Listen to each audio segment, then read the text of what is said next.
તો મિત્રો આ વિડીયો છે જુનાગઢ જિલ્લાનું માળિયા તાલુકાનું વડાળા ગામ। તો મિત્રો ખાસ કરીને વિડીયો પૂરો જોજો જેથી ગરીબ માણસોને કંઈક મદદ મળે।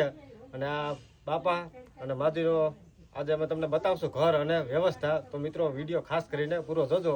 મારી સાથે છે વિજયભાઈ રાજપૂત દરબાર અને હું છું વિજય ઠાકોર। તો મિત્રો વિડીયો પૂરો જોજો। તો તમે આ બાપાનું અને માજીનું ઘર છે અને આ માજી હાથે અને પગે અપંગ છે। તો મિત્રો આ બાપાને તમે જોઈ શકો છો, એ પણ હવે કઈ કામ નથી કરી શકતા અને સંતાનો નથી એવી પરિસ્થિતિ છે ને અત્યાર સુધી તો મહેનત કરીને જ ખાધું છે। અને આ તેનું તમે રસોઈ ઘર પણ જોઈ શકો છો, રહેવાનું આ રીતે છે, નાની કેળી ઝૂંપડી। તો મિત્રો તમે જે બને તે સહાય કરી શકો માજીની અને બાપાની। તો મિત્રો તમે જોઈ શકો છો કે આર્થિક પરિસ્થિતિ આ માજી છે તે અપંગ છે, તેના હાથ પગ નથી અને બાપા છે વૃદ્ધ અવસ્થામાં છે, તે હવે કામ પણ નથી કરી શકતા। અને પહેલાના સમયમાં ખૂબ જ કામ કર્યું ને વિજયભાઈ તમને કહું તે બાપા ઘરેથી નીકળતા ને તો આમ 4-5 કૂતરા આમ ભેગા સાથે જતા છે, બહુ કૂતરા જે ભાવતા હોય ને બધાને તે સાથે જતા બાપા સાથે, કેમ કે બાપા દાન પૂર્ણ એટલું કરતા, નાના નાના ગલુડિયા ને દૂધ પાતા બધું કરતા। ખબર હોય તો દાન બાપાએ ખૂબ કર્યું છે ને આજે બાપાને ખુદને જરૂર છે કે કોઈ આર્થિક પરિસ્થિતિમાં મદદ કરે।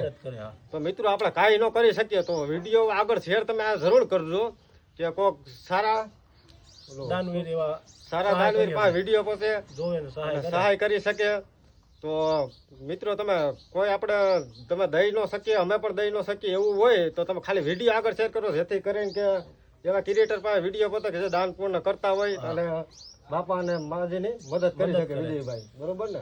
અને બાપા અને માજી અત્યાર સુધીમાં કોઈ પાસે કોઈ જાતનું આશાય નથી રાખી, પણ હવે એની પાસે પરિસ્થિતિ એવી છે કે નથી કામ કરી શકતા અને નથી માજી કોઈ પણ જાતે કે જઈ શકતા, હાથ પગે પણ અપંગ છે। તો મિત્રો તમે ખાસ કરીને વિડીયો આગળ શેર કરો અને જેટલી મદદ થાય એટલી મદદ કરવા વિનંતી છે। અને મિત્રો આ વિડીયો છે જુનાગઢ જિલ્લાનું માળિયા તાલુકાનું નાનું એવું વડાળા ગામનો છે। તો મિત્રો જે બને તે સહાય કરજો। અને હું તમને બતાવું છું બાપાની પરિસ્થિતિ અને માજીની પરિસ્થિતિ, અને એના સંતાન પણ નથી। તો મિત્રો આપણે થોડીક મદદ તો કરી જ શકીએ છીએ। તમારાથી જે સહાય થાય હાથ જોડીને વિનંતી, અમે હાવ નિરાધાર છીએ, આ લોલાદ કાંઈ છે નહીં અને કાંઈક મદદ કરો એવી મહેરબાની કરો।